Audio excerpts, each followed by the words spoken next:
देखिए, अभय सिंह के बारे में हम तो क्या करें। अभय सिंह तो कुछ भी बोल सकता है। उनकी बात करी है अभय सिंह की, तो मैं उस परिवार का तो अभी क्या कहूँ कि वो लोग जो है वो अपने गृह कलेश से ही बाहर नहीं निकल पा रहे। अगर आप देखेंगे, रणजीत सिंह जी कुछ बयान कर रहे हैं, डिप्टी सीएम, पूर्व डिप्टी सीएम, वो कुछ बयान कर रहे हैं और अभय सिंह जी कुछ बयान कर रहे हैं, क्योंकि इनकी मानसिकता ऐसी बन चुकी है कि आपसी लड़ाई में इनका शुरू से ही ये फोकस रहा है। ये गृह जिला होने के नाते भी इनका फोकस रहा है कि आपसी लड़ाई में आप सभी को घेर लो, आपस में लड़ते रहो और एक दूसरे पे छिट्टाकशी करते रहो, और सबका, जनता का और मीडिया का सबका फोकस अपने पे रखो।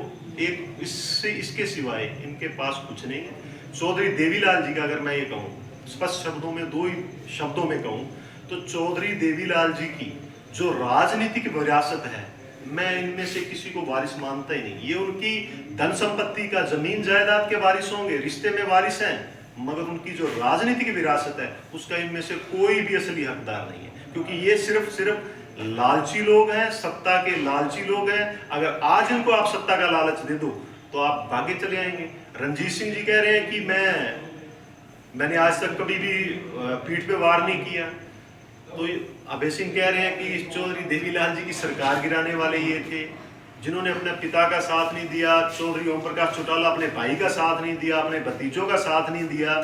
5 साल और देखिए, 5 साल भारतीय जनता पार्टी ने कैबिनेट मंत्री बना के रखा, हिसार लोकसभा से टिकट देके हिसार लोकसभा का चुनाव लड़वाया, और उसके बाद 1 मिनट भी नहीं लगाया भारतीय जनता पार्टी की पीठ में सूरज झोंकने में। और वो लोग बात करते हैं राजनीतिक वारिस की और राजनीतिक विरासत की, तो मैं बड़े स्पष्ट शब्दों में कहता हूं कि असली जो चौधरी देवीलाल की राजनीतिक विरासत थी, इनमें से कोई भी उसका हकदार नहीं है। ये सिर्फ और सिर्फ सत्ता के लालची लोग हैं, सत्ता के लोभी लोग। असली हकदार कौन है देवीलाल के? हाँ, मैं अगर ये बात भी कहूँ तो असली जो चौधरी देवीलाल जी की नीतियां थी, तो आज भारतीय जनता पार्टी वो चीज जमीनी स्तर पे अमली जामा उस चीज को पहना रही है, बिना खर्ची, बिना पर्ची। एक चौकीदारा करने वाला, एक मेहनत करने वाला, एक किसानी करने वाला, उनके बेटे बिल्कुल जिन्होंने मेहनत करी है, मेरिट बेस पे नौकरियां लग रही हैं, और किसान की जेब में चौधरी देवीलाल जी ने 10,000 रुपया कर्जा माफ किया था। मैं अगर पीछे बात करूं इतिहास की, तो आज तक किसी भी सरकार ने किसान की जेब में रुपया डालने की बात नहीं करी। भारतीय जनता पार्टी एकमात्र ऐसी है, किसान निधि योजना के तहत 2-2 हजार रुपया 3 किस्तों में किसान की बिजाई के लिए, बुआई के लिए, बीज की व्यवस्था के लिए किसान की जेब में डालने का काम कर रही है। अगर मैं ये कहूं, चौधरी देवीलाल जी, सर छोटू राम जी और महेंद्र टिकैत जी, जो हमारे, मैं ये कहूंगा, किसान नेता हुए, जो उनकी सोच थी, क्रांतिकारी सोच थी, उस क्रांतिकारी सोच पे भी अगर अमली जामा पहनाने का कोई काम कर रही है, तो वो भारतीय जनता पार्टी सत्ता में रह करके हमारे देश के प्रधानमंत्री नरेंद्र मोदी जी और हमारे प्रदेश के मुख्यमंत्री श्री नायब सिंह सैनी जी बिल्कुल अमली जामा पहनाने का काम कर रहे हैं। और धरातल पे आप सब लोग जब जाओगे जनता के बीच, तो वो धरातल पे जनता आपको बताएगी। आप सबसे छुपा नहीं है ये चीजें।